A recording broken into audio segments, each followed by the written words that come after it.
Lo dijo en la primera hora.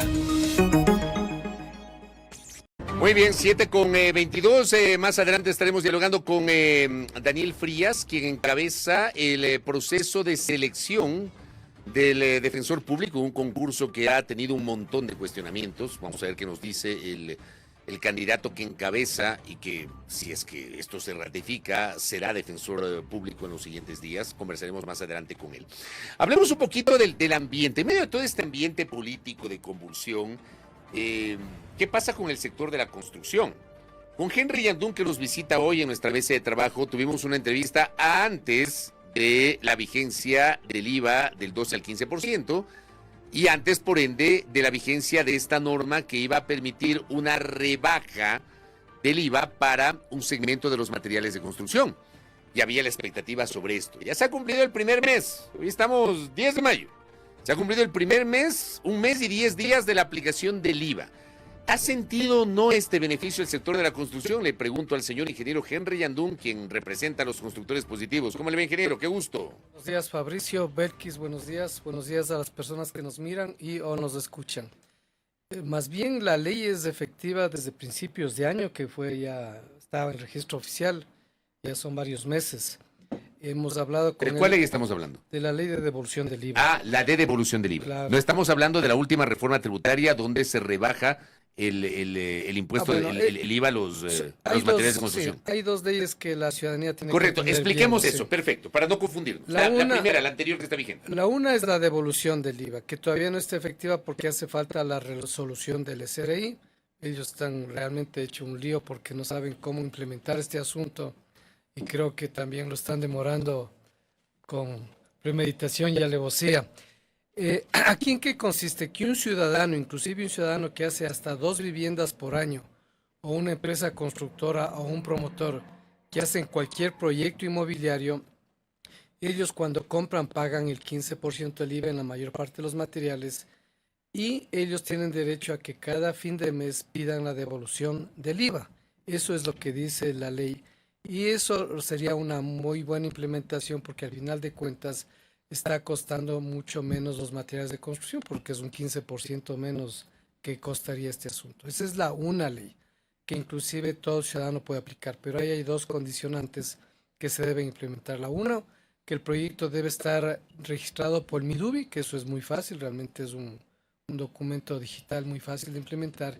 Y la otra, que tiene que ser una construcción formal, es decir, tiene que tener la autorización o el permiso de construcción del municipio, lo cual es bueno, Fabricio, porque eso obliga a las personas a que se formalicen la construcción, porque en el Ecuador más del 70% de las construcciones son informales, pero con esta zanahoria de devolverles el 15% del IVA, nosotros creemos que eso va a ser una muy buena medida. Eso es la devolución. Esa es la primera, ya. Esa está vigente desde el principios de año. Pregunto solamente con precisión. Eso se deriva de la primera reforma tributaria aprobada por la Asamblea y que envió el presidente Noboa, ¿verdad? Así es, la primera. Que está vigente desde el 1 de enero. Pero no está implementado. Exacto, no está implementado, usted decía, por la falta de una resolución del SRI y que con premeditación y alevosía se está demorando. ¿Por qué decimos eso? No, yo creo que obviamente el Estado no tiene recursos ahorita y están viendo cómo implementar esto. Y también hay que considerar que ellos tienen que buscar un método que impida la viveza criolla, ¿no es cierto? Y tienen razón en ese sentido. No obstante, ya hay un antecedente porque, por ejemplo, las viviendas BIS, las que son más económicas, que se hacen con este fideicomiso, ya tienen el tema de devolución del IVA. Entonces nosotros estamos insistiendo al SRI que apure con este trámite. Eso es la devolución del IVA. Luego salió otra ley que el gobierno dijo que va a bajar el IVA a los productos de la construcción de una manera genérica, que bajaba al 5% el IVA. Y esto está orientado más bien para las construcciones pequeñas, las que no tienen que ver con nuevos proyectos inmobiliarios, porque para nuevos proyectos inmobiliarios hay la devolución del IVA, entonces no hace falta esto. No obstante, ahí sí yo creo que hubo una tomadura del pelo, porque al final de cuentas fueron 2 productos. Los productos que tienen que ver con la varilla de hierro de 8, 10 y 12 milímetros y los productos del cemento y sus derivados, nada más. No son 18 productos. Ningún otro material. Ningún otro material, sino que el cemento y sus derivados y la varilla de hierro delgada. Entonces, ese tema también estamos discutiendo nosotros porque creemos que se ha generado una distorsión en el mercado, porque una persona puede construir con varilla y cemento, pero también puede construir el metal mecánico, construye con perfiles de acero, o hacen con productos trefilados o con madera, y esos otros negocios tienen una incompetencia, digamos, están compitiendo deslealmente gracias a un error del Estado. Esperemos que ahí esto corrijan, pero eso ya está vigente, es decir, las personas que hacen sus ampliaciones pequeñas, sus obras pequeñas, pueden ir a comprar el hierro o el cemento y ahí pagan el 5% de IVA. Correcto. Entonces, la preocupación está en la implementación de la otra De normativa. la devolución, esa es la importante. Las dos, primero que haber dicho que es para reducir el IVA en los materiales de construcción, no fue así, fueron 2 productos nada más. Ya. Aquí hay que ir al O espíritu. sea, no fue de para la ley. todo. Claro, aquí Claro, el porque tema, cuando hablas de materiales Claro, de construcción no, se claro. entiende como un Como sentido amplio. Claro, yo me imagino materiales de construcción, me imagino Es el vidrio, cemento, todo. el vidrio, Claro. el hierro, qué sé yo. yo creo que el gobierno, esa segunda ley, fue muy inoportuna porque tiene una crisis económica. Ofrecer esto fue demasiado, porque es muy difícil que implementen todos los materiales, porque es bastantísimo, es mucho dinero este asunto. Claro. Pero claro, aquí, ¿qué O nos sea, trae? perdón, Sí. terminó siendo demagógico. No, yo creo que fue contraproducente, porque más bien la oferta fue demagógica, pero la implementación es contraproducente, porque al final de Por cuentas eso, son pero, solo los productos. pero o sea, la oferta como tal claro, resultó fue, demagógica. claro, fue realmente yo creo que se cometieron un error. Yo creo que una buena implementación con la devolución del IVA ya era una muy buena decisión, y eso iba a ayudar a formalizar la construcción, y eso sí reducía efectivamente el precio de las viviendas. Eso es el tema. Pero Fabricio, a nosotros lo que nos preocupa es los datos que ahora tenemos del INEC, no solo del último año, sino de los últimos años, que ahí demuestra la transparente qué es lo que pasa con la construcción. Mire la tasa de desempleo en la construcción específicamente. En Quito la tasa de desempleo es del 60.5%, en Cuenca el 51.4%, en Machala el 51% y en Ambato el 58%. Y hay una excepción interesante, que en Guayaquil la tasa de desempleo apenas es del 28%. Es decir, en el mismo país, ¿cómo es que hay realidades tan diversas? ¿A qué se lo atribuye? de Bueno, alguna manera? nosotros atribuimos que la coincidencia es que en las ciudades donde la normativa es tan complicada, donde los procesos son tan complicados, realmente hay menos construcción. En cambio, si uno va a Guayaquil, va a los cantones San Borondón, van a los cantones Daule, que influyen en la ciudad de Guayaquil, realmente los procesos para Poder construir. aprobar las construcciones son mucho más Son menos engorrosos. menos engorroso. La normativa también, sin dejar de ser una normativa buena, es menos engorrosa. Y eso es interesante hablar, porque ahorita, por ejemplo, está en trámite el PUX, o sea, el día de hoy es la segunda discusión del PUX en el municipio de Quito, y esperemos que ese PUX sea una normativa adecuada que permita una aprobación más rápida, y sobre todo que permita que las viviendas sean más asequibles, porque a veces las autoridades, por muy buena intención que tengan, ellos hacen unas normativas tan complejas que lo único que provocan es que la vivienda sea demasiado costosa y queda la vivienda para las élites. ¿Qué es lo que provoca además? Que la mayor parte de la gente diga, para cumplirse un montón de normas, un montón de trámites, ¿qué es lo que hago? Mejor construyo informalmente. Y en Quito ya está validado por el mismo municipio de Quito que el 75% de las viviendas son hechas informalmente, es decir, sin la participación de unos técnicos. Y eso es una pésima noticia, porque Quito tiene siempre una amenaza sísmica muy seria, y si que aquí viene un sismo, porque alguna vez va a venir, va a haber muchas tragedias, porque hay mucha construcción informal.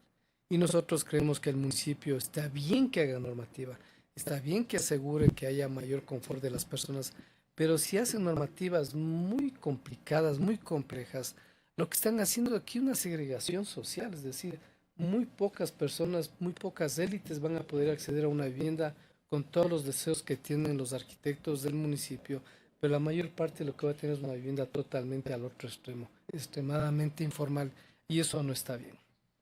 En medio de toda esta situación que usted ha descrito, no se logra implementar, digamos, la reglamentación para la devolución del IVA. Luego hemos hablado de la oferta demagógica y digamos, lo contraproducente de implementación de la reducción del IVA, no para todos los materiales de construcción, sino para dos, ha dicho usted, una cosa muy pequeña. ¿Cómo se proyecta la siguiente parte del año para ustedes como sector? Hoy se puede hablar de que el sector ha logrado reactivarse, el sector está en recesión. ¿Cuál es la situación al día de hoy, ingeniero Henry Yandún? A la construcción hay que dividirla en dos grandes rubros, lo que es obra pública y lo que es el sector privado, digamos. Recientemente, hace un par de días, Alberto Acosta nos indicaba la información del sector inmobiliario privado y eso después de la pandemia ha venido subiendo. Y también se puede ver en los créditos hipotecarios. Los créditos hipotecarios, que es una medida de cómo es la vivienda, estamos en el orden de 2.000 millones de dólares en todos estos últimos años, lo cual quiere decir que el sector privado a privado realmente está fajándose, está defendiendo el empleo de la construcción. Y el gran problema más bien es el sector público, que como no ha tenido inversiones en los últimos años, ha habido casi nula inversión pública.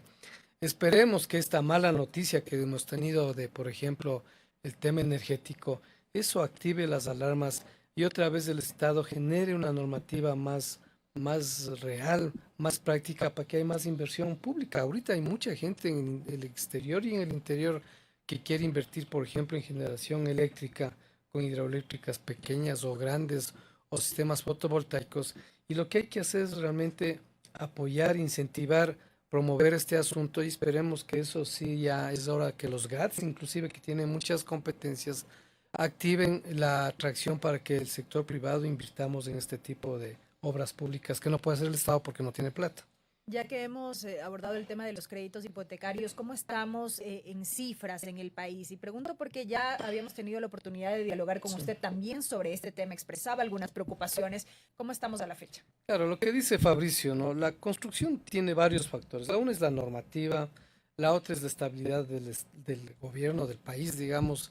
Pero la otra importante son los créditos hipotecarios. Aquí muy pocas personas pueden comprar la casa con un solo pago. Y entonces ahí nosotros tenemos que reconocer que la banca privada ha hecho una muy buena gestión, ha subido del orden de los 580 millones a 830 millones en los últimos años.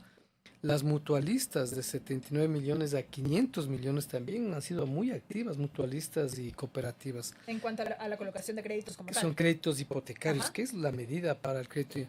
Pero aquí... Más que los bancos privados. No, los bancos privados están en 839, las mutualistas y cooperativas 503.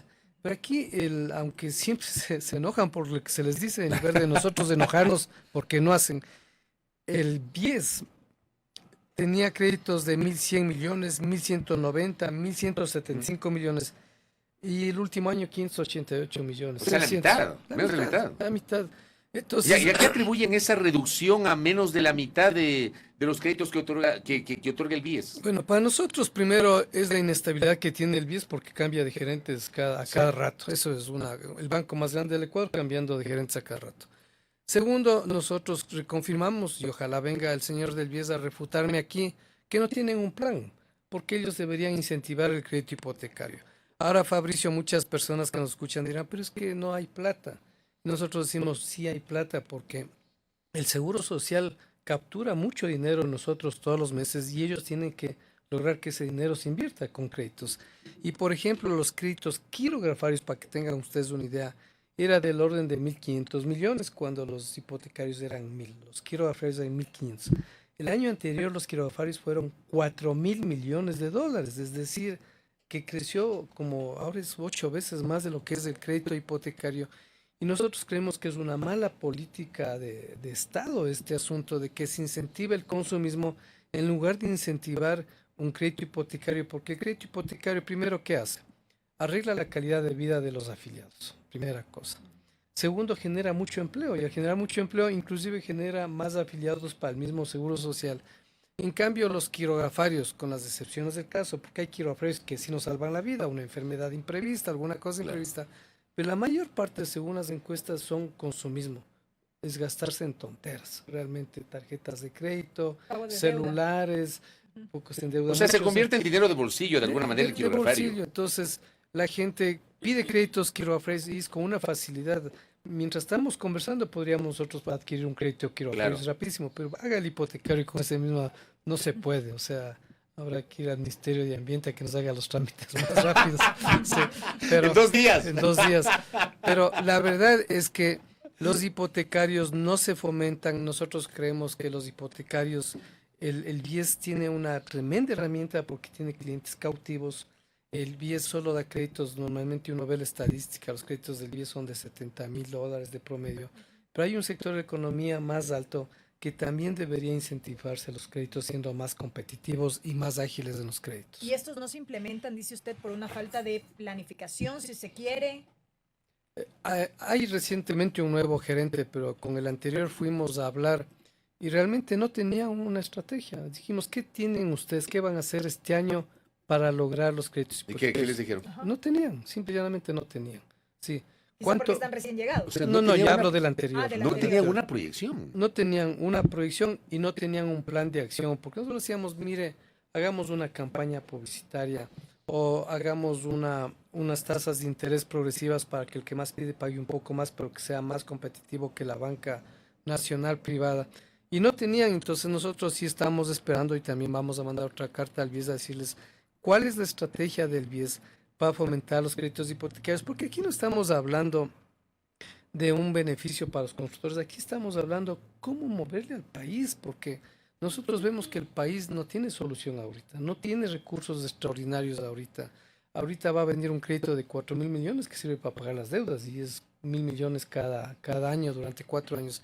Entonces, al país tenemos que sacarle adelante desde adentro, nosotros mismos. Y nosotros estamos peleando con el municipio para que haga unas normas más claras, más efectivas, no solo con el municipio de Quito, sino varios municipios donde los constructores positivos existimos. Pero también yo creo que los créditos hipotecarios por parte del BIES serían fundamentales. Si, por ejemplo, de los 4.000 millones que da en quiropafarios, un 10% fuera orientado hacia los hipotecarios, casi que estarían duplicando los créditos hipotecarios y eso es una inyección de dinero muy importante para fomentar el empleo en la construcción.